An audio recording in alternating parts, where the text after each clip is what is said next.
মুহূর্তে আছি ভিল্লুপুরম স্টেশনে। আজ এখান থেকে আমার রামেশ্বরম যাওয়ার ট্রেন আছে। 8টার সময় ট্রেন চলে এসেছে অলরেডি 4 নম্বর প্ল্যাটফর্মে। এখান থেকে রামেশ্বরম যাব, কাল সকালবেলাতে পৌঁছাবো ওই সকাল 5:30টার সময় রামেশ্বরমে। আমার কোচ আছে S5।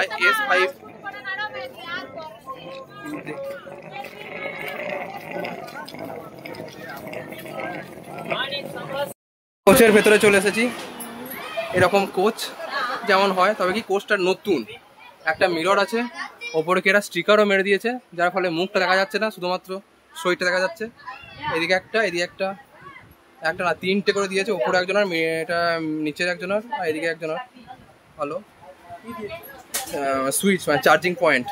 আর এইটা হচ্ছে 66 মিডল বার্থ আমার কোচ একটা, আর একটা এদিকে, আর এই 68 আমরা দুজন আছি। এই কোচটা পরিষ্কার। একটা সবচেয়ে খারাপ এই যে দরজার কাছেই পড়েছে। দরজার কাছে পড়লে একটা সমস্যা কি, গ্যাঞ্জামটা বেশি হয়। যেমন এইদিকে অতটা ভিড় নেই, এই দরজার কাছে এত ভিড়, গ্যাঞ্জাম একটা এইরকম কোচ চলুন এবার আমি একটু জামা প্যান্টটা ছেড়ে হাফ প্যান্টটা পরে বসি। খুব গরম করছে এখানে। ঘড়িতে এখন 5:22 বাজে, আর আমরা এখন এই মুহূর্তে রামেশ্বরম স্টেশনে এই নামলাম। এই যে আমাদের ট্রেন। এখনো রামেশ্বরমে সূর্য ওঠেনি। এখানে সূর্য সকাল 6টার সময় সানরাইজ হয়। তা চারিদিকে কোনো অন্ধকার, আকাশ অন্ধকার, সব মানে অন্ধকার নয়, স্টেশনে সব আলো জ্বলছে, সূর্য ওঠেনি, তাই আকাশটা সব অন্ধকার। সেটা দেখি আস্তে আস্তে এগিয়ে যাই বিয়ের দিকে। স্টেশনের বাইরে আর রামেশ্বরম স্টেশনের বাইরে এলাম।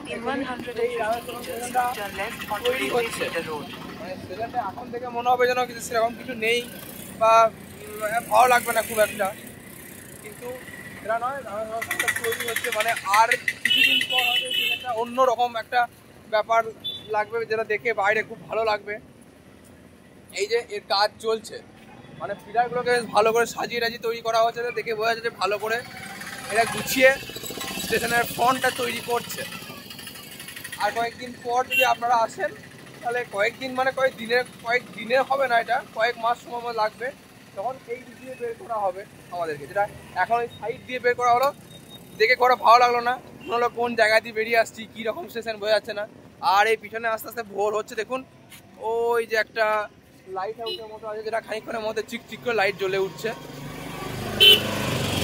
আমরা এখন এগিয়ে চলেছি এই টেম্পলের দিকটাতেই। একটু এগিয়ে গিয়ে দেখি কীরকম কী আছে না আছে। আর ওখানে টোটো বাইরের সামনে সব দাঁড়িয়ে আছে, অটো। তারা তো একদম সেই কী বলবো, এখন নতুন আমরা এসছি দেখে এখন গলা কাটতে শুরু করে দিয়েছে, মানে প্রচুর ভাড়া নিচ্ছে, বোঝা যাচ্ছে। একটু সামনে এগিয়ে গিয়ে একটা মোড়ের মতো আছে, সেখানটা থেকে দেখি যে আস্তে আস্তে অটো পাওয়া যাবে। তামিল তো আমরা একদম বুঝি না, তামিল সেটাই হচ্ছে ব্যাপার। যাই হোক, দেখা যাক। আমি মন্দিরের সামনে দাঁড়িয়ে আছি। এটা হচ্ছে মন্দিরের ওয়েস্ট টাওয়ার। এই হচ্ছে মন্দিরের ওয়েস্ট গেট। আরও অনেক কটা গেট আছে, এটা ওয়েস্ট গেটের সামনে দাঁড়িয়ে আছি। এটা করিডোরটা যেটা আছে, এই সামনে করিডোরটা দিয়ে যেতে হয় ভেতরে ছবি তোলা নিষেধ, ক্যামেরা ফোন কিছু নিয়ে যাওয়া যায় না। আমি গিয়েছিলাম ভেতরে, কিন্তু ভেতরে যেহেতু ফোন বা ক্যামেরা কোনো কিছু ঢুকতে নিয়ে যেতে দেয় না, তাই দেখাতে পারলাম না ভেতরটা কীরকম কী আছে না আছে। আপনারা ওই করিডোর দিয়ে যেতে পারেন ভেতরে গিয়ে, এবং দর্শন করে নিতে পারেন। আর এই মুহূর্তে আমি একটা স্কুটি রেন্ট নিয়েছি, এবং এই স্কুটিতে করে যাব ধনুষকড়ি, পাম্বান, আর বাকি যেসব সাইটগুলো আছে সেগুলো সবই দেখবো। স্কুটিটা রেন্ট নিয়েছি, স্কুটিটা রেন্ট পড়েছে 500 টাকা। এখানে একটা জায়গাতে পাওয়া যায়, মন্দিরের কাছেই, জিজ্ঞাসা করলে দেখিয়ে দেবে বেশিরভাগজন। আর এটা 500 টাকা রেন্ট নিয়েছে, এবং 24 ঘন্টার জন্য।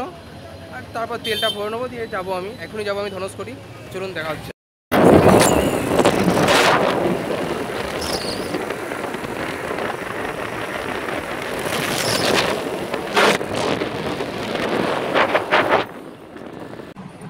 রাম সেতু দেখার জন্য, ধনুষকড়ি রাম সেতু দেখার জন্য, তার রাস্তায় এই ভিউটা দেখুন একবার, মানে এখানে এত হাওয়া দিচ্ছে, স্কুটিতে জোরে যা, স্কুটি আসলে কেঁপে কেঁপে সাইডে না, যথেষ্ট ভয়ঙ্কর ভাবে হাওয়া দিচ্ছে এখানে, মানে পড়ে যাওয়ার রিস্ক আছে। 30-র উপরে স্কুটি তুলতেই পারছি না। এমনকি দূরের এই জলগুলো দেখি বুঝতে পারবেন যে কতটা মানে হাওয়াটা দিচ্ছে। ঢেউগুলোকে দেখুন। Continue on National Highway 87 for 3 kilometers.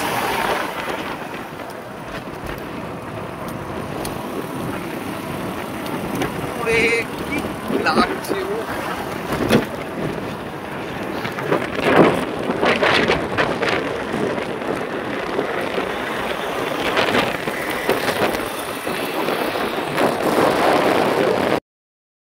গ্রাম পেরিয়ে মানে ধনসুরি গ্রামটা আগে আছে, এর একটু আগে, সেখান থেকে পেরিয়ে এখন আমি এখানে চলে এসেছি। এটা রাম সেতু বা বলছে, এখান থেকে শ্রীলঙ্কা হচ্ছে 18 কিলোমিটার। এখানে এসে এই রোডটা, এই যে পিছনে আমার রোডটা আছে, এই রোডটা পুরোটা শেষ হয়ে যাচ্ছে, পুরো রোডটা শেষ হয়ে যাচ্ছে। এখানে জায়গাটা অসাধারণ সুন্দর। একটু আগে যে জায়গাটা দেখাচ্ছিলাম ভিডিওতে, গাড়ি করে আসার সময় জল খুব হাওয়া দিচ্ছে, ওখানে একবার স্কুটি দাঁড় করিয়ে নেমেছিলাম, তার জন্য পাহাড় সব বালি হয়ে গেছে, হাতে জুতো নিয়ে ঘুরছি। দেখুন এই চারিদিকে জায়গাটাকে আপনারা সবাই, এই যে দেখুন এই জায়গাটা, চারিদিকে মানুষ ছবি টবি তুলছে। এখানে আস্তে আস্তে যত সময় বাড়ছে ভিড়ও বাড়ছে, এখানে প্রচুর ভিড়, চারিদিকে মানুষজন ছবি তুলছে এই জায়গাগুলোতে। সব শ্রীলঙ্কা দেখতে ব্যস্ত, মানে ওইদিকে বলে দিয়েছে শ্রীলঙ্কা, দেখা যাচ্ছে কি দেখা যাচ্ছে না সেটা ব্যাপার নয়, দেখতে ব্যস্ত, দেখা একটু যাচ্ছে না। কেউ কেউ বাইনোকুলারও নিয়ে আসছে দেখার জন্য।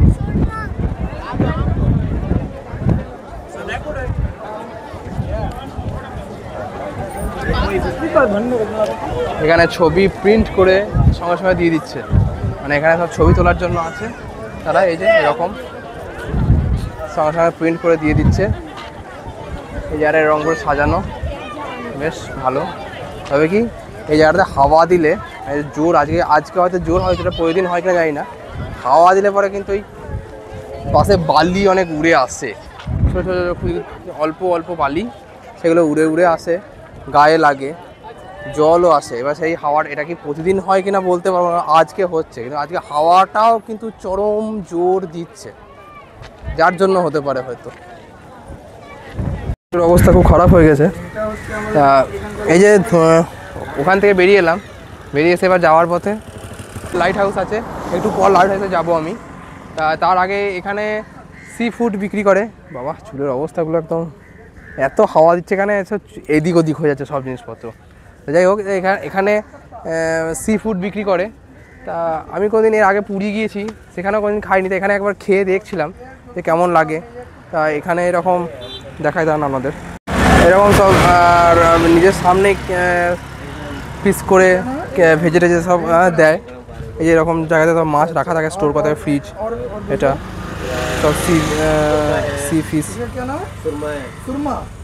এই যে এরকম এনারই হোটেল এটা, তা করে দেবে, তো খেয়ে দেখি কেমন হয়। এমনি তো খিদে পেয়েছে, সকালে বেরিয়েছি, দেখা যাক। এই যে হোটেল, দেখি করু খাই, দেখি কেমন লাগে। এখানে খেতে বসেছি, এখানে একটা প্রথমে কারি দিল, ভাত, এরকম চাল কারি দিল, তার সঙ্গে একটা ছোটো এরকম সাইজের মাছ থাকবে। আর এটা আলাদা করে, এই মাছটা আলাদা, ওই মাছটা এমনি একটা আলাদা, আর এই মাছটা আলাদা, তার তরকারি কারি, আর এখানে ডাল আছে, আর লাগলে আরও নেওয়া যাবে।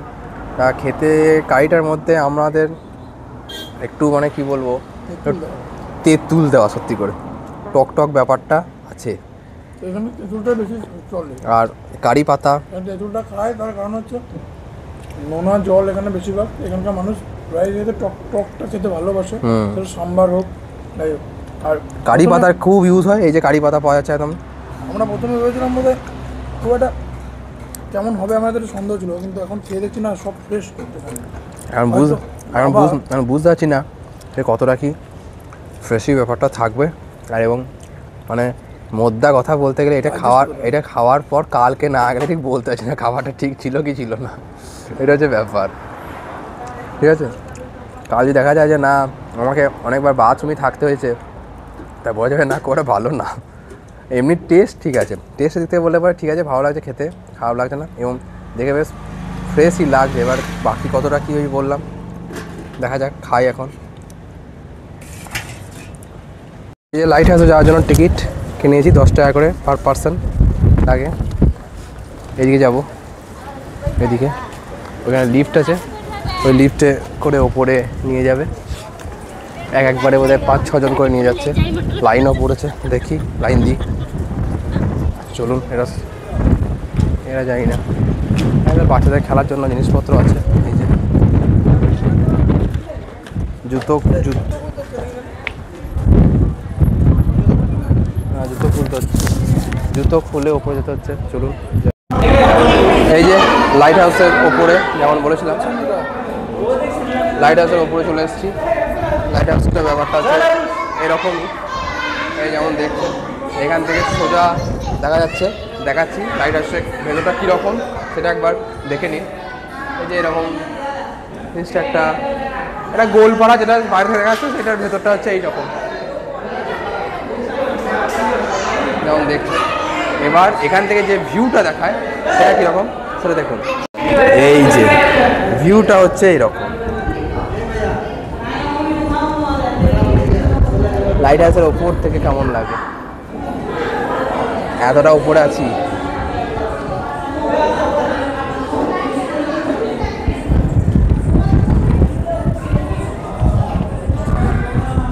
যা হাওয়া না এখানে, পুরে বাবরে। যে এই যে বাইরে হাতটা কাঁচ দিয়ে বের করেছি, যে একটা জানলা উইন্ডো খোলা আছে, মানে রীতিমতো ভয় লাগছে, প্লাস হাতটা নিজেকে নড়ছে, স্টিডি রাখা খুব সমস্যা। এই হচ্ছে সে ধনুষ্কড়ির সেই ধ্বংসাবশেষ এখনও পড়ে আছে। এটা একটা চার্চ ছিল। এই ধ্বংসাবশেষ হচ্ছে সেই অভিশপ্ত রাতের কথা, যেদিকে এক রাতে পুরো ছবিটা পাল্টে যায়। একটা সুনামি, সাইক্লোনের ফলে এক রাতে এখানকার মানুষ এবং চারিদিকে যে এটা এই যে চার্চ, এই পাশে একটা রেল স্টেশন ছিল, ধনুষ্কড়ি রেল স্টেশন, সমস্ত কিছু ধূলিসাৎ হয়ে যায়। এবং এই যে এটাই হচ্ছে সেই গ্রামটার, একসময় এই গ্রামটার জমজমাট একটা গ্রাম ছিল, মানে লোকজন বসতি, এবং একটা রেল স্টেশন ছিল। রেল স্টেশনটা এই পাশেই আছে, আমি দেখাচ্ছি। রেল স্টেশন তো আর নেই, তার সেই ধ্বংসাবশেষ কিছু পড়ে আছে, পিলার 3টে মতো, এই যে এরকমই। তো সেইগুলো সব ধ্বংস হয়ে যায় পুরোপুরি, নিশ্চয়। এবং পরবর্তী দিন যখন এখানে আসে, তখন কেউ কোনো রকম চিহ্ন পর্যন্ত পায় না, শুধুমাত্র এরকম কিছু জিনিসপত্রের দেওয়াল পড়ে থাকে। আর ওই যে দূরে একটা পিলার দেখা যাচ্ছে, দেখছেন, এই যে এই যে এই যে এই যে এটাই, আমি যাচ্ছি ওখানে গিয়ে দেখাচ্ছি। কোনো রকম চিহ্ন পর্যন্ত পাওয়া যায় না, বলা হয় একটা গোটা ট্রেন একদম নিশ্চিহ্ন হয়ে যায়, কোথায় গেল, কি হলো, কেউ কিচ্ছু জানে না। এমনই ভয়ানক ব্যাপার হয়েছিল সেই সময়। এখন এখানে লোকজন থাকে সেটা খুব কম, আর যারাই এখানে মাছ টাছ ধরে তাদেরকেই থাকতে দেয়, তাছাড়া এখানে সরকার কাউকে থাকতেও দেয় না এবং রাতে আসতেও দেয় না, পুরোপুরি বন্ধ সন্ধ্যের পর থেকে। ধনুষ্কড়ি সন্ধ্যে লাগলে পরে বা সন্ধ্যে লাগার পর এখানে কেউ যদি গাড়ি করে একটু আসবো ভাবে, সেসব হবে না, টোটাল বন্ধ এটা। এই যে পিলারটা দেখছেন, এই যে দুটো পিলার দাঁড়িয়ে আছে, এইটাই রেল স্টেশন ছিল এক সময়, যেটার রেল স্টেশনের কোনো রকম চিহ্ন নেই, শুধু দুটো পিলার এরকম দাঁড়িয়ে আছে। আগে রামেশ্বরম স্টেশন থেকে সোজা ট্রেন এই ধনুষ্কড়ি স্টেশনে চলে আসতো, কিন্তু ওই যে অভিশপ্ত রাত বলা হলো, ওই অভিশপ্ত রাতের পর সমস্ত মানে ছবিটাই পাল্টে গেল। এই হলো সেই পাম্বান ব্রিজ, এই বিখ্যাত ব্রিজ। বলতে গেলে এটা আমারও খুব ইচ্ছা ছিল দেখার, বহুদিনের, কারণ দীর্ঘদিন এটা আমি সোশ্যাল মিডিয়াতে বা ইনস্টাগ্রাম রিলস এইসবে দেখেছিলাম, সামনাসামনি দেখিনি। আজ সামনাসামনি দেখছি, সত্যি মানে অসাধারণ লাগছে। এই হচ্ছে সেই নতুন রেল ব্রিজ যেটা দিয়ে আমি কালকেও এলাম এর ওপর দিয়েই। আর এইটা হচ্ছে পুরনো রেল ব্রিজটা, এই সোজা চলে যাচ্ছে পুরোনোটা। এটা এখন আর ট্রেন এইদিকে যায় না, এইটা নতুনটা দিয়ে যায়। নতুন এই যে নতুন এটা করেছে, এটা যখন জাহাজ যায় তখন এই ব্রিজটা উপর দিয়ে উঠে যায়। আর আগে এটা হতো কি দুদিকে আবার খুলে যেত। এই সোজা চলে যাচ্ছে, প্রচুর বোট আছে, ফিশিং বোট। সামনে থেকে এখানে এসে দেখলে অসাধারণ লাগবে সত্যি এই ব্রিজটা। মানে গোটাটা এদিকে শুরু হচ্ছে, এদিকে শেষ হচ্ছে। সবুজকয় থেকে সোজা এখানেই এলাম, কতটা তাড়াতাড়ি এসছি। মানে ইচ্ছা ছিল যে এটা সূর্যের আলো থাকতে থাকতে দেখবো, মানে যদি অন্ধকার হয়ে যায় তাহলে এই যে সামনে এসে দেখতে পাচ্ছি এটা একদম মানে ওই দূরটা যে এত সুন্দর লাগছে, অসম্ভব, মানে বলে বোঝাতে পারছি না কতটা সুন্দর লাগছে এটা। কি টাইমিং এ এসেছি, পাম্বান ব্রিজে দাঁড়িয়ে আছি, সামনে দিয়ে ট্রেন যাচ্ছে। এই মানে এই দৃশ্যটা মানে অসাধারণ, দেখুন শুধু একবার।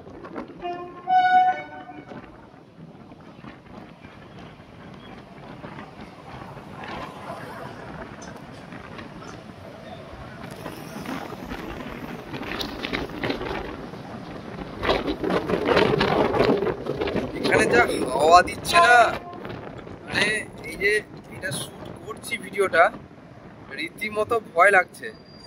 একবার যদি কিছু হয়ে যায় ব্যাস গেল, একদম চলে।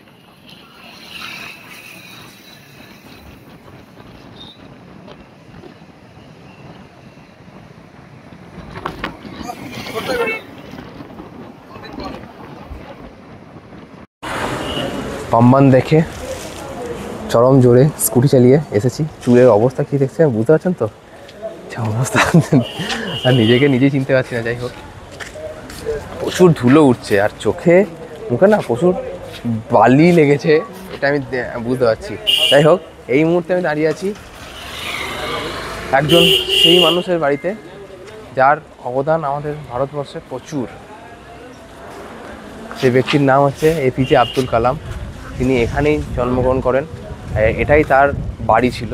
এখন এই বাড়িটাকে মিউজিয়ামে পরিণত করা হয়েছে। মানে তার জীবনের সঙ্গে জড়িত বা তার সমস্ত যে কাজকর্ম করার যেসব স্মৃতি, সেইগুলোকেই ছোটো ছোটো করে এখানে রাখা হয়েছে এবং তার জীবনের এটাকে মিউজিয়াম রূপে সেখানে রাখা হচ্ছে। তা চলুন আমরা গিয়ে এই বাড়িটার ভেতরে দেখি, তার জীবন সম্পর্কে আরও যা জিনিসপত্র আছে এবং তার জীবনে যেসব কৃতিত্ব আছে সেই সমস্ত কিছু ছোটো ছোটো করে সাজিয়ে রাখা আছে, আমরা গিয়ে দেখি। কিন্তু একটাই কি, যে এর ভেতরে কোনো ফটোগ্রাফি বা ভিডিওগ্রাফির অ্যালাউ নেই, তাই করতে পারছি না। যাই হোক, দেখে আসি, দেখে এসে আপনাদেরকে জানাবো কি রকম জিনিস আছে না আছে সমস্ত কিছু। চলুন। এপিজে আব্দুল কালাম জির বাড়ি থেকে বেরোলাম, মানে ওনার যে বাড়িটা এখন তো মিউজিয়াম হয়ে যায়, দেখে বেরোলাম। ওখানে তো ভেতরে কিছু রকম করা যাবে না, মানে ভিডিওগ্রাফি বা ফটোগ্রাফি করতে দিচ্ছেন না। তা যাই হোক, ওনার সমস্ত রকম দেওয়া আছে। ওই একটু আগে যেটা বললাম আর কি, ওনার যে সব উনি কৃতিত্ব সেই সব কিছু ওখানে ছোটো ছোটো করে ইনফরমেশান দিয়ে সব কিছু লাইফ হিস্ট্রিটা দেওয়া আছে ওখানে। আপনারা গিয়ে যারা আসবেন এখানে এসে এইটা যেন অবশ্যই মিস করবেন না। আর সমস্ত করলেও আলাদা ব্যাপার, কিন্তু এটা মিস করা চলবে না। তাই এসে দেখুন, খুবই ভালো লাগবে, খুবই ভালো লাগবে। এবার আমি এখান থেকে বেরিয়ে যাচ্ছি, স্কুটি নিয়েছি, এবার স্কুটিটা ফেরত দেবো। মানে আর এই যে ঘাটটি দেখছেন, এটাই হলো অগ্নিতীর্থম ঘাট বা বিচ বলা যায়। এটা খুবই পবিত্র একটা, রামেশ্বরম মন্দিরের ঠিক উল্টো দিকেই আছে। মানে এখানে স্নান করে যে মানুষজন স্নান করছে, এই স্নান করে এটা মন্দিরে যেতে হয়। মন্দিরের ভেতরে এই 21টা কুয়ো আছে, সেই কুয়োর জল দিয়ে আবার স্নান করে তারপরে মন্দিরে পুজো দেওয়া, দর্শন সমস্ত কিছু করতে পারে। সেটা আপনার নিজেদের যারা মন হবে সেখানে তারা যেতে পারে। এই তীর্থম ঘাটটা দেখালাম। এবার আমি এই সাইড দিয়ে, আমি মন্দিরে গিয়েছি, এই যে এই রাস্তা দেখছেন, এই যে সামনে রাস্তাটা, এই রাস্তাটা দিয়ে আসতে হবে, মানে এই সামনেই মন্দিরটা আছে, এই যে এইদিকে মন্দিরটা, এই সামনে মন্দিরটা আছে উল্টো দিকে, এখানে দোকানগুলো আছে বা গাছ আছে বলে দেখা যাচ্ছে না। এই যে সামনে রাস্তাটা দিয়ে চলে আসছে না, এই রাস্তা দিয়ে এসে এই মন্দিরে চান করবেন, দিয়ে আবার এই রাস্তা দিয়েই মানে এলে পরে সামনে দেখতেই পাবেন যে মন্দিরটা আছে। মন্দিরের সাউথ গেটটা ওইদিকে, সাউথ গেট তো নাকি ওটা, যেটা মন্দিরে এটা কি গেট, নর্থ না সাউথ এটা? হ্যাঁ, তাহলে এটা হচ্ছে ইস্ট গেট। ইস্ট গেটটাকে মেন গেট নাকি বলছে এরা। এবার এই গেটেরই উল্টো দিকে আপনি এই অগ্নিতীর্থম ঘাটটা পাবেন। এখানে এসে আপনারা চান করতে পারেন, স্নান করে মন্দিরকে দর্শন করতে পারেন। আমি এই মুহূর্তে ওই দূরে একটা জায়গা আছে, এখন এই ফাঁকটি দেখা যাচ্ছে, ওই লম্বা ব্রিজের মতো, ওই যে ওইখানে যাওয়ার চেষ্টা করছি, দেখি যেতে দেয় কিনা। বেশিরভাগ জায়গাতেই খালি বলছে না যেতে দেবো না, মানে অন্য অন্য যে জায়গাগুলোতে আছে ওইগুলো, সেখানে শুধুমাত্র মৎস্যজীবীরা যেতে পারবে, নর্মাল মানুষ যেতে পারবে না। তো দেখি যেতে দেয় কিনা।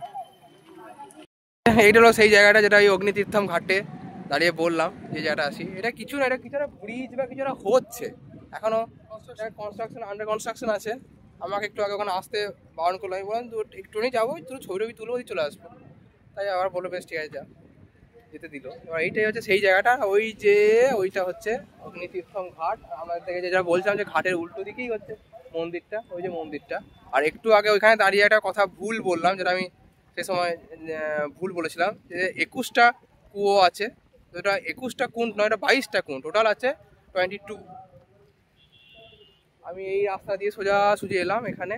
এবার এটা হয়তো হচ্ছে, আর কয়েকদিন পর বা আর কিছু মাস পর যারা আসবেন তারা হয়তো দেখতে পাবেন এটা পুরোপুরি হয়ে গেছে। এটা কারণ ব্রিজ টিজ কিছুটা হবে। এখানে আছি, সেটা হচ্ছে ভারত সেবাশ্রমে আছি। এই যে এটা ওপরটা ভারত সেবাশ্রমের, সব রুম আছে, এই সিঁড়ি দিয়ে ওপরে আছে। আমি 1তলা 2তলা 3তলাতে আছি এখন, 3তলায়। এই যে ভারত সেবাশ্রম, এটা সামনে মন্দির আছে। আর এই যে সাদা রঙের এটা হচ্ছে জল খাওয়ার জায়গা, পানীয় জলের। চারিদিকে কি সুন্দর গাছ লাগানো আছে, খুব ভালো লাগছে জায়গাটা দেখে সত্যি করেই। এবং একটা জিনিস কি, এখানে জিনিসগুলো খুব পরিষ্কার পরিচ্ছন্ন, মানে পরিষ্কার পরিচ্ছন্নের দিক থেকে কোনো রকম ভাবতে হবে না যে কেমন হবে না হবে। মানে এই যে বাইরে যতটা সুন্দর লাগছে, ভেতরটাও ঠিক সেই রকমই, যে এইগুলো খুবই অনেক পরিষ্কার পরিচ্ছন্ন করে রেখে দিয়েছে জিনিসগুলো। যে এখানে যে খালি পায়েও যদি হাঁটেন তাহলেও পায়ে সেরকম নোংরা টোংরা লাগবে না। আর এটা রুম, এই সময় কারেন্ট নেই কোথায়, রুমের ভেতরে দেখা যাচ্ছে না। এই কয়েকদিন দেখছি এখানে খুব হচ্ছে, মানে লোডশেডিং হচ্ছে। যাই হোক, সেটা হয়তো নিম্নচাপটার জন্য এখানে নিম্নচাপ হচ্ছে। খুব বৃষ্টি দেখতেই পাচ্ছেন যে মেঘলা মেঘলা করেছে। একদিনও সানরাইজ সানসেট কিছু দেখতে পেলাম না, সানটাই ঠিক করে দেখতে পেলাম না। একটা দিকে ভালো যে এই আবহাওয়াতে ঘুরতে গেলে পরে বা সকালের পর যে যত দুপুর হচ্ছে তখন অতটা খারাপ, মানে অসুবিধা হচ্ছে না। মানে চাঁদ ফাটাসে রোদ হলে পরে যা অবস্থা হয়, তাতে কোথাও যাওয়া হয় না, গরম করে খুব, সেটা হচ্ছে না। সেবাশ্রমে এসে থাকতে পারেন। এখানে নানা রকম বাজেটের রুম আছে। আমি যে রুমটা আছি সেটা 400 টাকা নিয়েছে। এবং মহারাজজি খুবই ভালো ছিলেন, ভালো আছেন সত্যি করেই ভালো। যে আমাদের আজকে কন্যাকুমারী যাওয়ার কথা, কন্যাকুমারী সকালবেলাতে ভেবেছিলাম চলে যাব, কিন্তু সকালবেলা যেতে পারিনি। আমাদের বিকালবেলাতে বাস আছে। তা মহারাজজি যেহেতু আমাদের একদিনেই বুকিং ছিল, মহারাজজিকে যখন বললাম যে আমাদের বিকালবেলা, উনি জিজ্ঞাসা করে কখন যাবো, আর 6:30টার সময় আমাদের বাস, 11টার সময় যদি ছেড়ে যাই, তবে জিনিসপত্র নিয়ে কোথায় থাকবে, তুমি বরং ওই রুমেই থেকে যাও। এখন কেউ ওই রুমে এই মুহূর্তে তো কেউ নেই, তাই উনি ওই রুমে থাকতে বলেছেন, কোনো অসুবিধা নেই। যে বিকালবেলাতে কোথায় ঘুরে বেড়াবো সেই জন্য আর কি। এটা সত্যি মহারাজজি খুবই ভালো এবং আমাদেরকে এই ব্যবস্থাটা করে দিয়েছেন, তাই জন্য ধন্যবাদ অসংখ্য। আপনারা এখানে থাকতে পারেন। এখানে নানা রকম বাজেটের রুম আছে, এসি আছে, নন এসি আছে।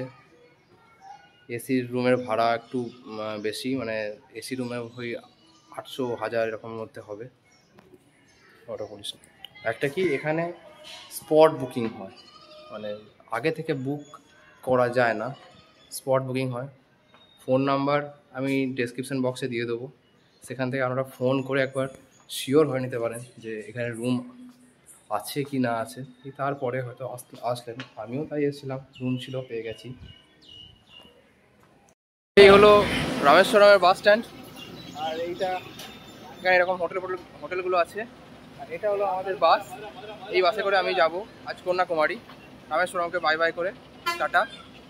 আর এই বাস বুক করেছি আমি তামিলনাড়ুর যে গভর্নমেন্ট সাইড আছে, মানে তামিলনাড়ুর যে গভর্নমেন্ট বাস সাইড আছে সেই বাস সাইড থেকে বুক করা হয়েছে। আজ সকালেই করেছি, বিরাট আগে থেকে করতে হবে তার কোনো ব্যাপার নেই। আর এখানে আমার ভাড়া পড়ে 374 টাকা করে পার পার্সন।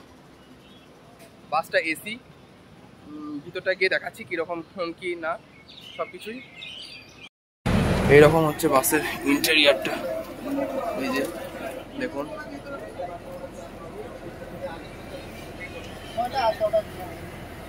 এরপরে ওইদিকে 3টে সিট আর এদিকে দুটো সিট। এটা আমার সিট 27 আর 28, আমার দুজনের। এরকম জানলা, এটা এসি ভেন্ট আছে, উড়ে গেছে, লাইট জ্বলছে না, যাই হোক ঠিক আছে। আর একটা কথা যে এই বাসটা সন্ধ্যে 6:25 ছেড়ে রাত 1:30টার সময় আমাকে কন্যাকুমারী পৌঁছে দেবে। দেখা যাক কেমন হয়, এটা লম্বা বাস জার্নি হতে চলেছে। তবে কি বাসটা স্লিপার নয়, সিটার বাস, একদিকে 3টে একদিকে 2টো এরকম। এবার দেখি কতটা কমফোর্টেবল না কমফোর্টেবল, জানি না কি হবে। 7 ঘন্টা বাসে থাকা, 7.5 ঘন্টা, খুব চাপের, কতটা চাপ হয় তা দেখি। আর এরই সাথে আমার রামেশ্বরমের ট্যুর শেষ হলো এখানেই, টাটা।